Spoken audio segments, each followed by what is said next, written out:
दिमाग बहुत चलता है यार, ये बहुत ज़्यादा सोचते हैं, बहुत ज़्यादा सोचते हैं, इसलिए इकोनॉमी का ये हाल है। कहीं कहीं यार लूपहोल रहने देना चाहिए लॉ में, लूपहोल छोड़ते ही नहीं है। फिर इनको लगा कि ऐसे तो ये कंस्ट्रक्शन वाले सारा का सारा माल अनरजिस्टर्ड बंदों से ले लेंगे। जब अनरजिस्टर्ड बंदों से लेंगे तो जीएसटी लगेगा ही नहीं, और जब जीएसटी लगेगा ही नहीं तो आईटीसी कौन सा क्लेम करना है। अपने तो ऐसे भी आईटीसी नहीं मिल रहा, ऐसे भी आईटीसी नहीं मिल रहा भाई। ये है सप्लायर, ये सरिया बेचता है, हाँ ये बंदा सरिया बेचता है। आप वो रजिस्टर्ड बंदे और ये अनरजिस्टर्ड बंदे। रजिस्टर्ड बंदे से सरिया लूंगा तो ये जीएसटी लगाएगा, अनरजिस्टर्ड से ले लूं तो ये जीएसटी नहीं लगाएगा। अपने तो आईटीसी मिलना ही नहीं है, तो भैया आपसे नहीं लेंगे हम लोग, आप दे दीजिए माल। तो ऐसे तो हम लाइन से अनरजिस्टर्ड बंदों से माल लूंगा। तो इन्होंने बोला नहीं नहीं सुनो, एक कंडीशन है, आपको ऊपर 1% या 5% रिलैक्सेशन रेट तभी लगेगा जब आप दो कंडीशन फुलफिल करो। पहला, आप आईटीसी नहीं लेंगे, और दूसरा, आप अनरजिस्टर्ड बंदों से 20% से ज्यादा माल नहीं लेंगे। साले दिन भर बैठ के यही सब करते रहते हैं। और इन्होंने क्लॉज डाल दिया कि अनरजिस्टर्ड बंदों से यदि आपने 20% से माल ज्यादा ले लिया तो फिर 9(4) लगा देंगे। और अपना उन्होंने ट्रम्प कार्ड यूज कर 9(4). अरे 20% मतलब जितना तुम्हारा टोटल परचेज है उसका 80% तुमको रजिस्टर्ड बंदे से लेना पड़ेगा। यदि 80% से ज्यादा तुमने रजिस्टर्ड बंदे से ले लिया ठीक है, 80% से कम रजिस्टर्ड बंदों से ले लिया तो जितना शॉर्टफॉल हुआ उस शॉर्टफॉल के ऊपर 9(4) लग जाए। ठीक है, मैं समझाऊंगा, रुक जा, मैथमेटिक्स दिखाऊंगा तुझे। मजा आया क्या? नहीं, कुछ खास समझ में नहीं आया, मैं समझाता हूँ। हाँ कुछ मतलब समझ में तो आया, लेकिन कुछ खास समझ में नहीं आया, उसको ऐसे ही बोलते मैडम, तो बुरी बात नहीं है। अचानक लेयर अचानक से जंप कर दिया, हाँ 1% 5% करते करते अचानक क्या बोल दिए। आओ देखो क्या हुआ। पहले आप लॉजिक समझो कि हो क्या रहा है। पहले था 12% विथ आईटीसी, पब्लिक बाउंस क्यों किया, समझ में आ गया आपको ये बात? हाँ, तो बहुत जरूरी था इसको रिड्यूस करना, तो इन्होंने किया 5% नो आईटीसी, और रिलैक्स करते समय 1% नो आईटीसी। क्योंकि मोदी सरकार का वो ध्येय तो है ना 2022 तक सब तक घर। मोदी सरकार भले इकोनॉमी को डैमेज कर रही है, टैक्स बहुत टफ बना रही है, लेकिन सोसाइटी का तो भला कर रही है, इसमें तो कोई दो राय नहीं है। तो 2022 तक सबका घर होना चाहिए, ये उनकी पॉलिसी है। तो सस्ते घर ही तो होंगे वो सारे वाले, तो सस्ते घर पे जीएसटी और कम कर दिया 1%, नो आईटीसी। अब सपोज मैं एक सस्ता मंदा घर बना रहा हूँ, 8-8, 10-10 लाख के छोटे छोटे घर बनाऊंगा मैं, ऐसे 50 घर बनाऊंगा, बेच दूंगा। तो मैं तो इस क्लॉज में आ गया, और मुझे मालूम पड़ गया मुझे आईटीसी मिलने वाली नहीं है। तो मैं मार्केट में गया, मैंने बोला भाई साहब सरिया है? बोला हाँ भाई साहब है ना। क्या दाम? बोला भैया 80 लाख प्लस जीएसटी, सपोज कुछ भी दाम, 80 प्लस जीएसटी। अब भैया सरिया है? हाँ 85। तुम 85 का है, वहाँ पे तो 80 बोलता है, वो जीएसटी लेगा, हम जीएसटी नहीं लेगा। तुमने बोला ठीक है तुम दे दे माल, क्योंकि मेरे को तो जीएसटी का आईटीसी ऐसे भी नहीं मिलने वाला, ऐसे भी नहीं मिलने वाला, तो वह तो मेरा ऐसे भी कॉस्ट है। 80 पे 12% लगाएगा, 89.6 पड़ेगा, ये 85 में दे रहा है, मैंने उससे उठा लिया माल। तो वापस अछूत कॉन्सेप्ट हो जाएगा, बात अलग होगी, इस बार ये अछूत हो गया। बात ये होगी कि इस बार रजिस्टर्ड अछूत हो जाएंगे। तो उन्होंने बोला नहीं भैया ये गड़बड़ हो जाएगी, तो उन्होंने क्लॉज डाल दिया कि ये लॉ आपके ऊपर तभी अप्लाई होगा सब्जेक्ट टू अ कंडीशन कि आपका 80% purchase at least of input and input service must be from registered person.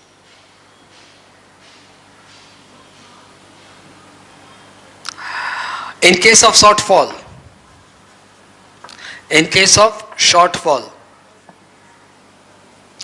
9(4) applicable. आराम से समझो, धीरे धीरे समझो सर, सब मिला के एक लाइन ही है जो मैं तुम्हें कंक्लूड करूंगा, लेकिन मैं धीरे धीरे ला रहा हूं ताकि आप ग्रैब करो सबको, और विथ लॉजिक। अब सपोज आपका material A B C D 4 purchase हुआ, और बढ़ा देते हैं एफ, इतना परचेज हुआ। आपका टोटल परचेज है ये बार डेटा इजी रहते हैं, से 100 लाख, ये 20 लाख, ये 30 लाख, ये 10 लाख, ये 8 लाख, ये 32 लाख, 40, 10, 50, 30, 80, 20, ये 22 लाख और ये 10 लाख। ये मैंने रजिस्टर्ड बंदे से लिया, ये मैंने रजिस्टर्ड बंदे से लिया, और मैंने कुछ भी रजिस्टर्ड बंदे से नहीं लिया, ये सब मैंने अनरजिस्टर्ड बंदे से लिया। तो हमारा लॉ बोलेगा भाई रजिस्टर्ड बंदे से कितना लिया ये बता। तो हमने बोला सर रजिस्टर्ड बंदे से तो 52 लाख लिया है, और बात ये अनरजिस्टर्ड बंदे से लिया है। तो हमारा लॉ बोलेगा ना ना, रजिस्टर्ड बंदे से तुझे कम से कम 80 का परचेज करना चाहिए था, गड़बड़ हो गई। हाँ सर, तो क्या करे? कुछ नहीं, जैसे चल रहा था वैसे चलेगा। इस 80, ये जो शॉर्टफॉल है ये बता कितने का हुआ? 80 माइनस 52, 80 माइनस 52 बताना भाई कितना हुआ? हाँ, इस 28 लाख पे तुमको आरसीएम में जीएसटी देना पड़ेगा। फिर मैंने अनरजिस्टर्ड से क्यों लिया? तो दैट्स अ डिस्करेजमेंट। सिंस तुमने अनरजिस्टर्ड बंदे से ले लिया है, इसलिए 28 लाख पे तुझे आरसीएम में टैक्स देना पड़ेगा, सिर्फ शॉर्टफॉल के ऊपर, पूरे पे नहीं, 48 पे नहीं, सिर्फ 28 पे। अभी बेटर क्लियर? इतनी सी तो बात थी, आपसे राव उदास कर लिया। सॉरी, हम तो रजिस्टर्ड ही है, हम तो फ्लैट बना के बेचता। मेरा टर्नओवर तो 40 लाख से बहुत, जिससे लिया था वो अनरजिस्टर्ड था, तो जीएसटी तो मुझे देना है, मैं तो ऑलरेडी रजिस्टर्ड हूँ। सब क्लियर? सब क्लियर। अब एक और जो बड़ा शॉर्टफॉल था, जिसलिए हमने स्टार्टिंग में जीएसटी तो बहुत मजे ले लेते, चटकारे ले लेते, लोगों को सुनाया कि आपको कॉफी पे जीएसटी का रेट पता है, आपको पेन पे जीएसटी का रेट पता है, आपको डोसा पे जीएसटी का रेट पता है, सब पता कर लीजिए, सब आपको ऊपर अप्लाई होगा। तो जी जब आरसीएम लगेगा तो सब पे आपको जीएसटी देना पड़ेगा। तो इन्हें लगा वही वाला ड्रामा यहाँ पे लोग करेगा, चटकारे ले लेके बताएगा। तो इन्होंने बोला सुनो, ये जो भी आरसीएम लगेगा इन सब पे जीएसटी का रेट यूनिफॉर्म है 18%। तो ये जो भी 94 वाला यहाँ पे लगा 28 लाख पे जीएसटी, तो उसका यूनिफॉर्म रेट है 18%। 18% बहुत ज्यादा होता है सर।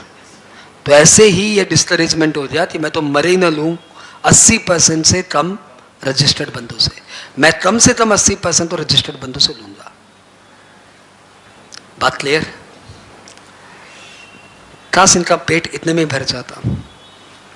फिर उन्होंने 94 दो जगह और लगा दिया। एक जगह, ये जगह क्लियर था, शॉर्टफॉल के ऊपर 94 लग गया। एक उन्होंने बोल दिया कि कोई भी कंस्ट्रक्शन वाला सीमेंट किसी अनरजिस्टर्ड बंदे से ले लिया तो उसके ऊपर आरसीएम 94 लगेगा और जीएसटी रेट होगी 28%। तो ये सीमेंट पे रेट है 28%। सीमेंट पे नॉर्मल रेट भी 28% है। और यदि सीमेंट यदि आपने किसी भी अनरजिस्टर्ड बंदे से लिया है, प्रमोटर हो, तो यदि मैं तो आज इसकी रिपेयर करानी मैंने नीचे वाले से ले आया, that is not a problem.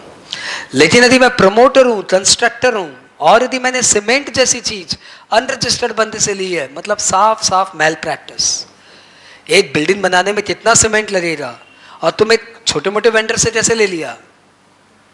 तुम चोमू बना रहा है हमें। सीमेंट यदि आपने अनरजिस्टर्ड बंदे से ली है, if you are a promoter, then it is always subject to RCM 28%। बात क्लियर? पहले यहां तक समझाता हूं।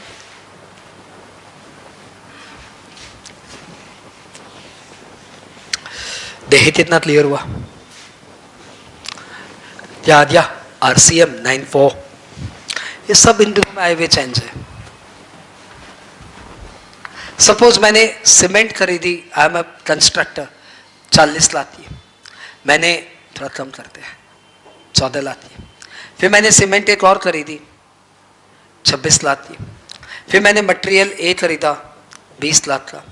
फिर मैंने सर्विस खरीदी 10 लाख की, 26, 40, 60, 70। फिर मैंने मटेरियल बी सी खरीदा 30 लाख का। 100 लाख का मैंने मटेरियल खरीदा। ये मैंने रजिस्टर्ड बंदे से लिया, ये मैंने रजिस्टर्ड बंदे से लिया। बात ये सब मैंने अनरजिस्टर्ड बंदे से लिया। सिनेरियो थोड़ा चेंज हो रहा है, हाँ, सम थोड़ा सा चेंज हो रहा है। तुम्हारा लॉ बोलेगा ये भाई बताओ क्या तुम्हारा 80% रजिस्टर्ड बंदे से हुआ क्या? हमने बोला नहीं सर, रजिस्टर्ड बंदे से मैंने लिया 46 और मैंने अनरजिस्टर्ड बंदे से लिया 54। तो हमारा लॉ बोलेगा ना ना, आपको रजिस्टर्ड बंदे से 80 लेना चाहिए था कम से कम। तो आपका 34 का शॉर्टफॉल हो गया है। शॉर्टफॉल इस 34 पे आपको आरसीएम में देना पड़ेगा टैक्स। और सुना आपने सीमेंट भी अनरजिस्टर्ड बंदे से ली, हाँ, तो इस पे आरसीएम लगेगा 94, 28%। सर एक बार दोबारा बोलो, मैं थोड़ा कंफ्यूज हूं। हाँ, तो आपका शॉर्टफॉल कितना हुआ? 34 था ना, तो 34 पे आपका आरसीएम लगेगा 94। और सुना आपने सीमेंट भी लिया अनरजिस्टर्ड बंदे से, तो सीमेंट पे आरसीएम लगेगा 94। चलो रेट ठीक, 18-28 ठीक है। हम तो मैंने बोला 2 बार 94 लग गया। मैंने बोला एक मिनट चाहिए, सुनिए मैं थोड़ा सा देखता हूँ, आप 2 मिनट पेशेंस रखिए। 34 का शॉर्टफॉल है, सीमेंट पे तो आरसीएम लगेगा ही, तो सीमेंट पे तो आरसीएम लगेगा, पहले सीमेंट का काम सलटाओ। तो मैंने सीमेंट पे 14 लाख पे 28% से आरसीएम में जीएसटी दे दिया। ये तो ऐसे भी देना वैसे भी देना है, दे दिया। अब बताओ मेरा शॉर्टफॉल कितना है, 34 या 20? And answer is 20। तो अब आपको ऐसा नहीं कि ये 14 पे भी आपको आरसीएम और इसके अलावा 34 पे और आरसीएम, नहीं, इस पे आपने आरसीएम में टैक्स दे दिया ना, हाँ दे दिया, हाँ तो चलो ठीक है। अब आपका शॉर्टफॉल बचा से 20, इसके ऊपर आपको जीएसटी देना पड़ेगा 18% आरसीएम, और ये दोनों आरसीएम 94 वाले हैं, क्योंकि मैंने अनरजिस्टर्ड बंदे से माल लिया इसलिए मेरे ऊपर ये टैक्स लग रहा है। हाँ, काश इनका पेट इतने से ही भर जाता। इन्होंने एक और आरसीएम लगा दिया 94 वाला कि कंस्ट्रक्शन वाले इनपुट या इनपुट सर्विस, आपने उसमें ध्यान नहीं दिया, इनपुट या इनपुट सर्विस अनरजिस्टर्ड बंदे से लेंगे तो 80% तो रजिस्टर्ड बंदे से लेना पड़ेगा, 20% तक अनरजिस्टर्ड बंदे से ले सकते हैं। हाँ, क्या चीज? 80% तक तो आपको रजिस्टर्ड बंदे से लेना पड़ेगा और 20% तक आप अनरजिस्टर्ड पर्सन से ले सकते हैं। क्या चीज? इनपुट या input service. What about capital goods? Capital goods तो आपको हमेशा रजिस्टर्ड बंदे से लेना पड़ेगा, नहीं तो 94 लग जाएगा। और कंस्ट्रक्शन इंडस्ट्री को 1% टैक्स तो जरूर दिया, लेकिन 94 के 3 प्रहार किए। क्या? पहला प्रहार, तेरा सीमेंट जो भी आएगा रजिस्टर्ड बंदे से आना चाहिए, अनरजिस्टर्ड बंदे से आती है 28% जीएसटी। तेरा कैपिटल गुड्स हमेशा रजिस्टर्ड बंदे से आना चाहिए, अनरजिस्टर्ड बंदे से आया तो 18% जीएसटी। और यदि तेरा इनपुट या इनपुट सर्विस 80% से कम रजिस्टर्ड बंदे से आया तो शॉर्टफॉल के ऊपर 18% जीएसटी। चल खुश हो जा। कंस्ट्रक्शन इंडस्ट्री के साथ आज ये लॉ अप्लाई होता है, ठीक है। तो 94 आरसीएम जो पहले डब्बे में गया था वापस हल्का सा खुल के बाहर आया, लेकिन अब ये सिर्फ कंस्ट्रक्शन इंडस्ट्री को ही परेशान कर रहा है। और ये बात ही इंडस्ट्रीज के लिए अलार्मिंग है कि उनके पास एक वेपन है जिसके थ्रू ये लोग हमें परेशान कर सकते हैं।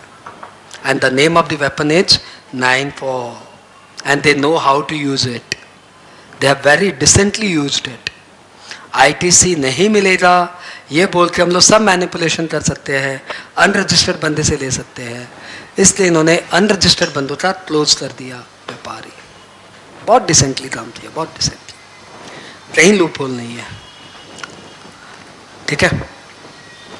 आओ लेते हैं।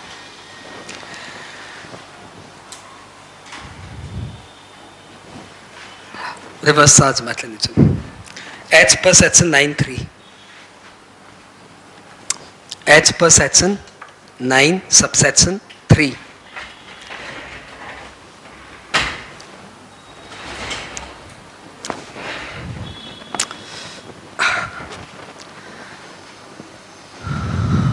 Comma Central government has the power,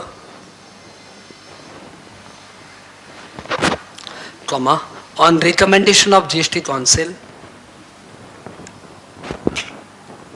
on recommendation of GST Council, to notify any class of services, to notify any class of supply, not services, to notify any class of supply on which RCM shall be applicable, on which RCM shall be applicable. Stop. For example, legal service, import. दो चार example लिख लो जो आपको अच्छे लगे, बात बात ही detail में पढ़ेंगे. Legal service, import, director service, GTA service, government service, ये सब मेन है. Legal service, GTA service, government service. चलो stop. In such case recipient need to register itself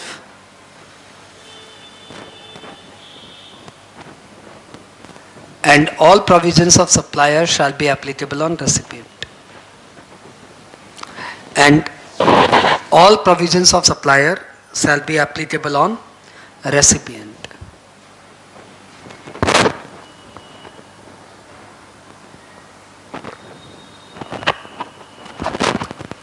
Stop.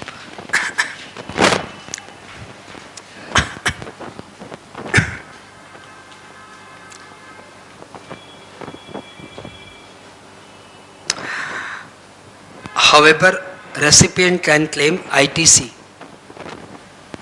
of tax so paid. However, recipient can claim ITC of tax so paid. Of tax so paid. एक छोटी सी बात बता दो मुझे.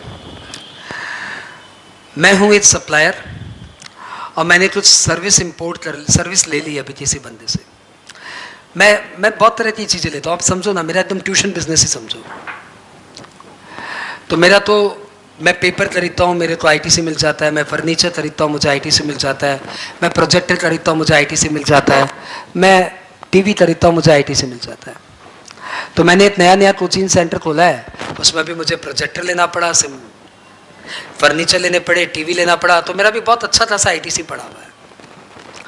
Starting का centre है, तो अभी कुछ खास आउटपुट सर्विस हुआ नहीं है. तो आउटपुट जीएसटी बहुत कम है, आईटीसी बहुत ज़्यादा है. अचानक मेरा कोई नया सेंटर खुला है, एक लीगल केस आ गया. किसी बंदे ने बोल दिया इस सेंटर में आप ये नाम नहीं रख सकते, इस सेंटर में आप ऐसे पढ़ा नहीं सकते, फलाना ठिकाना. तो मैंने एक लॉयर को हायर किया. लॉयर ने मेरा केस सलटाया, 1 लाख रुपए का बिल बना दिया. अब इस 1 लाख रुपए पे मेरे को जीएसटी देना है आरसीएम बेसिस पे. मैंने बोला दे दूंगा, कोई बात नहीं. 18% जीएसटी होता है, 18,000 देना था. मेरे पास तो आईटीसी में सफिशिएंट बैलेंस है ही, दे दूं.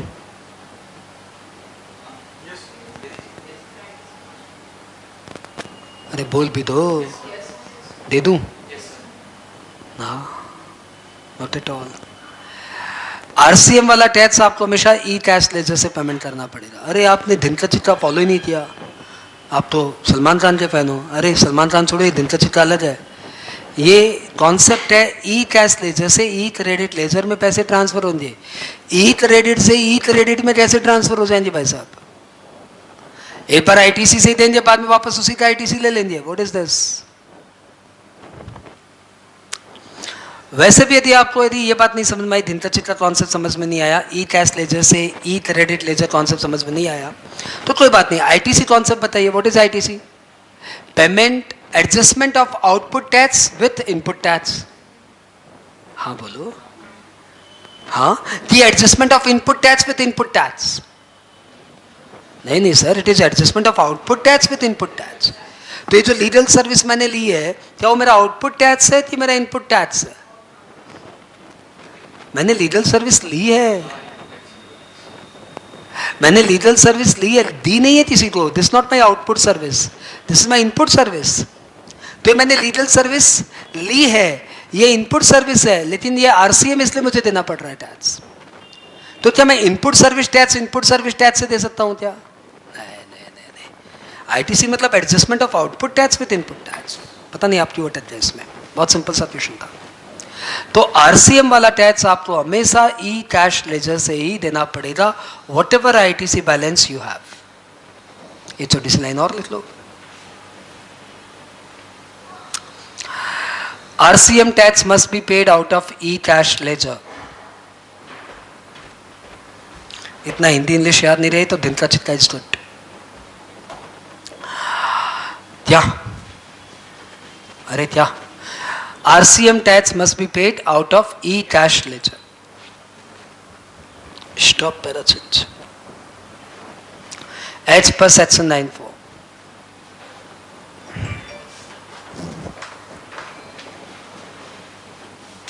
If a registered person makes a purchase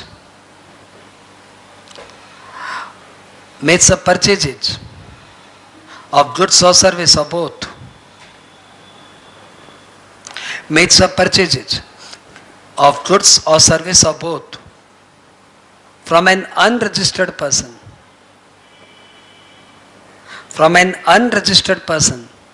then in notified cases, RCM shall be applicable.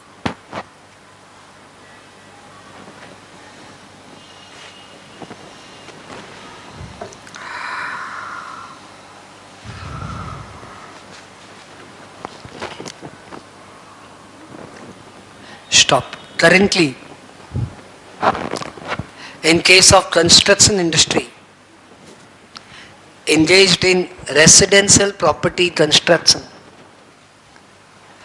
currently क्या लिखा है?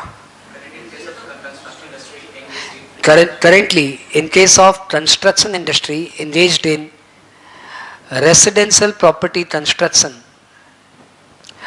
rate of GST reduced to 5%.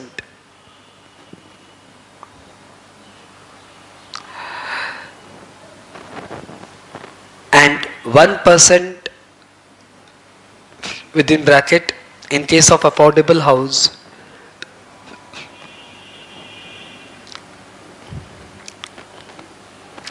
in case of affordable house अपने समझने के लिए 45 लाख लिख लो.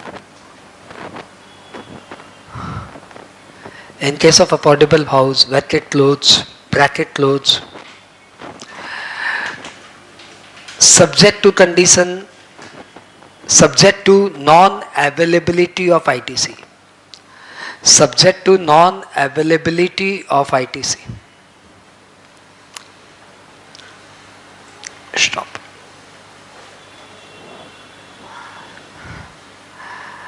In such case, another condition imposed. Another हटा दो, other कर दो. Other conditions imposed are as under.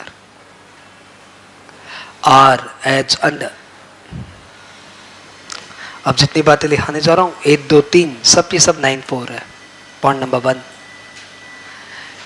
In case of purchase of cement from unregistered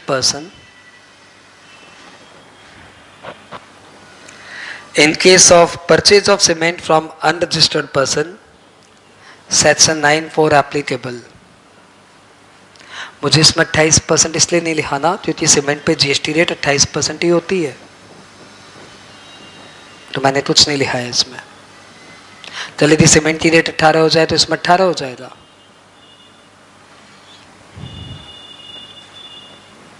point number 2. In case of purchase of input and input service,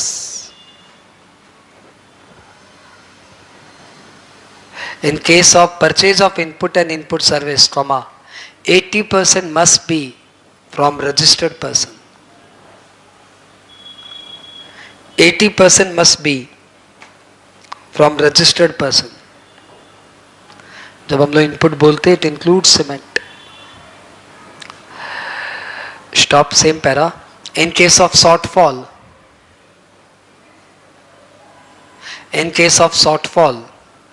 comma, yeah. RCM under section 9(4) applicable. RCM under section 9(4) shall be applicable at the rate 18%.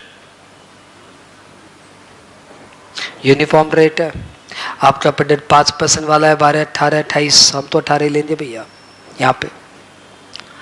Point number 3, in case of purchase of capital goods, in case of purchase of capital goods from unregistered person, RCM under section 9(4) applicable.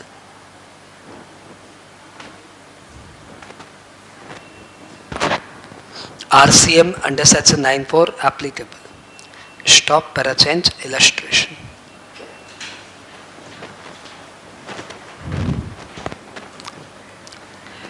It's a construction industry, it's a construction company engaged in construction of residential complex, engaged in construction of residential complex,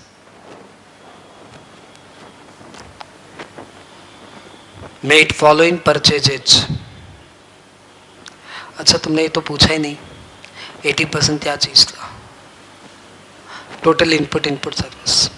total input service कौन से दिन देंगे? Option 1 end of the year, option 2 end of the construction.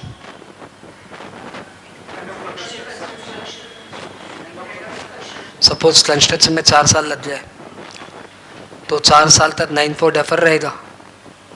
हम लोग ये बोलेंगे देखते हैं, अभी तो ले लेंगे, अभी तो ले लेंगे, अभी तो ले लेंगे, अभी तो कंस्ट्रक्शन बाकी है, अभी तो और माल आना है, बाद में देखेंगे. तो लॉ बोलता है ना, एंड ऑफ द ईयर और end of the construction which ever is earlier. यानी हर साल हम लोग देखेंगे आपका 80% रजिस्टर्ड बंदे से लेना हुआ कि नहीं हुआ, हर साल चेक करेंगे. हमारी रोजी रोटी. मुंद्रा जी थोड़ा ऑडिट साइन करिए तो देखिए तो 80% हुआ कि नहीं हुआ. डिपार्टमेंट तो आके चेक नहीं करेगा, हमें लोग चेक करेंगे, हमारी रोजी रोटी. ओके, आज के नए चार्टर्ड अकाउंटेंट, नए कॉस्ट अकाउंटेंट, नए कंपनी सेक्रेटरी, नए प्रोफेशनल्स को इस बात को एकदम अपने अंदर इंजेक्ट कर लेना चाहिए कि लॉ और डेटा दोनों से मुझे प्यार है. तब तो आपका भविष्य सुनहरा है. क्योंकि मोदी सरकार आने वाली 5 साल तक और कठिन लॉ बनाएगी और टफ डेटाज हैंडलिंग होती है. तो लॉ एंड डेटा, इन दोनों से आपको प्यार करना पड़ेगा. जस्ट डेली बोलो I love law, I love data. ऐसा डेली बोलो, I love law, I love data, I love law, I love data, I love more law, I love more law, I love more data. ऐसे ऐसे daily आप करो, बस बढ़िया professional बन जाओ. डेली यही काम करो, बस सुबह उठ के. कहाँ पहुंचे? हाँ, कि कब ये मतलब कब ईयर एंड में थी, कंस्ट्रक्शन के एंड में, तो विच एवर इज अर्लियर. ठीक है, इलस्ट्रेशन में थे H company engaged in construction of a residential complex made following purchases at the end of the year, made following purchases till end of the year. अभी साल के अंत तक ये आपके पास डेटा अवेलेबल है. शुरू हो जाइए. Cement 40 lakh from registered person. Iron and steel 40 lakh from registered person. Service hired 14 lakh from unregistered person. Cement purchase, फिर से cement purchase 6 lakh from unregistered person. Sundry material purchase 25 lakh from unregistered person.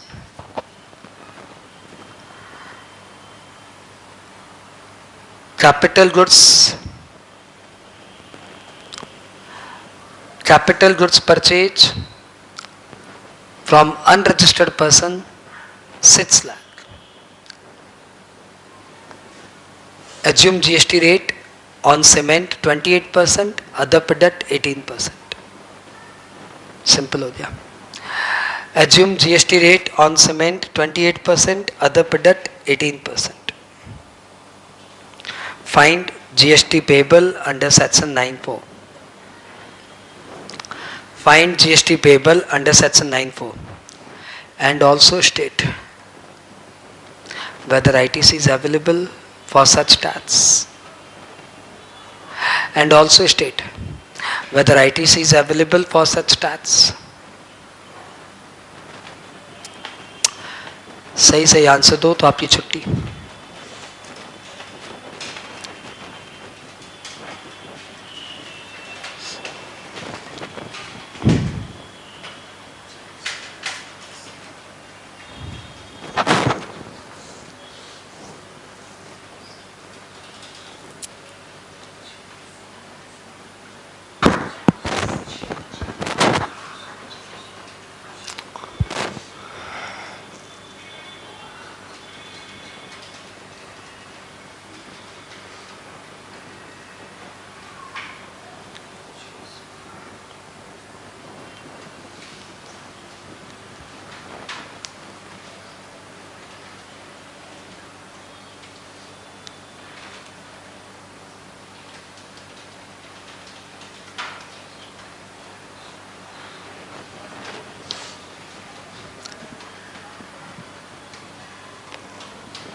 हो गया होगा.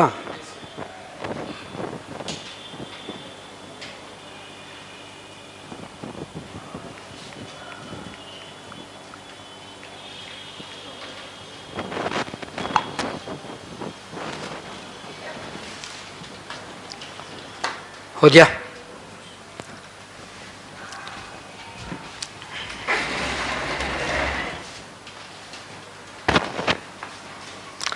अब बताओ कितने का purchase हुआ? क्या भाई मेरे पास तो डेटा ही नहीं है। 131 और डेटा, कोई बात नहीं, ठीक ठीक ठीक है, देख लेते। सीमेंट कितना? 40।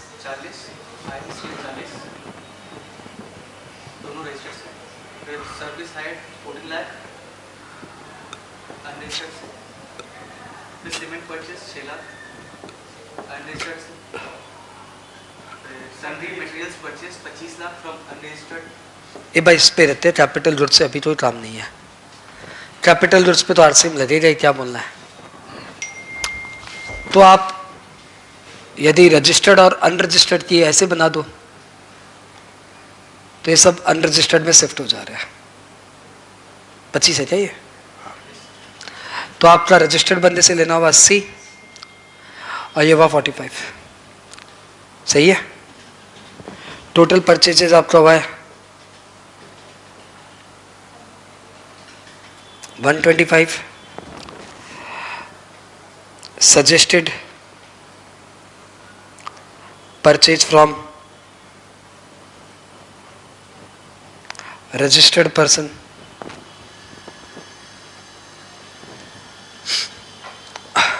100। हाँ, actual purchase from registered person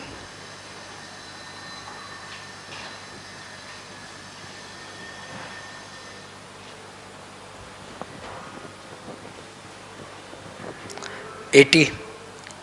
shortfall 20।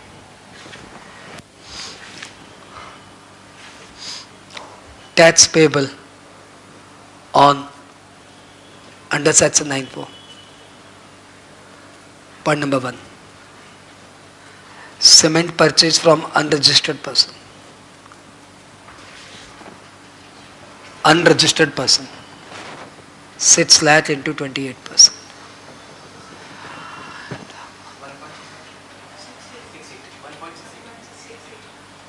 68। Shortfall 20 minus 6 18%।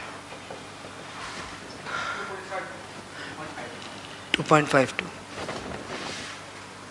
Capital goods purchase from unregistered person कितना? 6 लाख इंटू 18%, 1.08।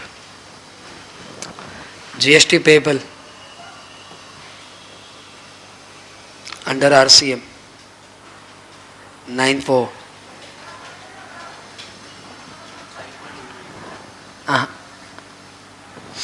तो ये 3 4 सही है, 5.28। आईटीसी अवेलेबल कितना? 7 पॉइंट, कहाँ से है 7 पॉइंट? 5.28 ही तो है। आपसे पूछा दिया था क्या ये जो टैक्स दिया गया है उसको ऊपर आईटीसी मिल जाएगा? ये टैक्स की बात हो रही है, ओवरऑल की बात नहीं हो रही है। हाँ, तो आईटीसी अवेलेबल ऑन अबव, बोलो कितना? अरे बोलते नहीं हो, कॉपी मार रहे हो।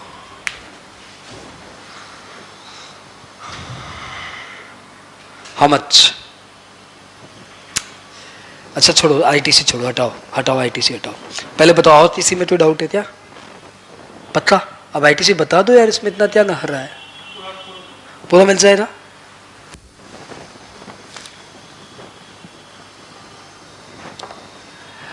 सर, कंस्ट्रक्शन इंडस्ट्री का पहला सेंटेंस था 5% जीएसटी लेंगे, 1% जीएसटी लेंगे, परंतु आईटीसी नहीं देंगे। तो इस कंपनी को 5% में तो है, ये 5% वाला ही तो बंदा है, ये अपने आउटपुट पे 5% ही टैक्स देगा। ये जो फ्लैट बनाया ना, फ्लैट, उस फ्लैट पे 5% ही टैक्स देगा। तुम नहीं समझा मेरी बात, नहीं समझा ही नहीं तुम मेरी बात। जब एक कंस्ट्रक्शन वाले, सपोज हम पूरा का पूरा माल रजिस्टर्ड पर्सन से लेते हैं, तो बताओ, मैं एकदम सिंपल, मेरा धंधा है, ये रजिस्टर्ड कंपनी से बड़ी बड़ी, मैं उनसे सीमेंट खरीदता हूँ और मैं अपना घर बनाते बेचता हूँ। तो मैंने रजिस्टर्ड बंदे से सीमेंट खरीदा, बताओ वो जीएसटी मेरे से लेगा कि नहीं लेगा? लेगा। वो 5%, 8% लेगा कि 28% लेगा? वो तो 28 ही लेगा दोस्त। उसका मुझे आईटीसी नहीं मिलेगा, बदले में मुझे इस आउटपुट सर्विस पे 1% टैक्स देना पड़ेगा, 5% टैक्स देना पड़ेगा। अब मैंने क्या चालाकी की, क्या ड्रामा किया, मैंने रजिस्टर्ड से नहीं लेते अनरजिस्टर्ड बंदे से माल ले लिया। तो लॉ बोला है ड्रामा मत कर, 18% इस पे जीएसटी दे दे, 28% इस पे जीएसटी दे दे। आउटपुट पे टैक्स तो 1% ही है, आउटपुट पे टैक्स तो 5% ही है, इनपुट पे मैंने मारा है टैक्स। अच्छा, अब इनपुट पे जो मैंने रजिस्टर्ड अनरजिस्टर्ड पे या शॉर्टफॉल पे जो भी मैंने टैक्स दिया है, ये इतना सारा टैक्स दिया है, इसका मुझे आईटीसी मिल जाएगा? आईटीसी तुझे मिलेगा ही नहीं, पहले बोल चुका हूं, तो फालतू बात कर रहा है, आईटीसी मिलेगा? So the question is senseless. ITC तो ये बंदे एलिजिबल ही नहीं होते, भले डायरेक्ट मैकेनिज्म में दे या रिवर्स चार्ज मैकेनिज्म में दे। हाँ बोलो। आईटीसी तो ये बंदे एलिजिबल ही नहीं होते, चाहे डायरेक्ट मैकेनिज्म में दे या इनडायरेक्ट मैकेनिज्म में या रिवर्स चार्ज मैकेनिज्म में दे। हाँ, देखा कैसे गुदली पड़ी आईटीसी की। सारा ध्यान इतना सम बनाते बनाते मेन बात ही भूल जाए कि आईटीसी तो मिलेगा ही नहीं। बस चलो, आज इतना ही पढ़ाएंगे। आज अपने एस किए, बहुत अच्छे से पढ़े आज हम लोग। छोटी छोटी बहुत सारी बातें पढ़ी आज हमने। आज हमने नोटिफिकेशन 2019 सुना नया। आज हमने आरसीएम में 94 जिसका सिर्फ नाम सुने थे, आज हमने ढंग से पढ़ा। बात ही ठीक है, कॉम्पेंसेशन से इस बकवास से। ठीक, कब मिलोगे आप? ट्यूसडे को क्या है?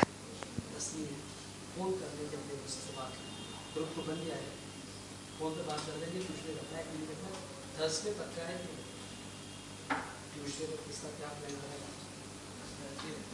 थर्सडे पक्का है, ट्यूसडे मिलजुल के बाद 90% चांस है।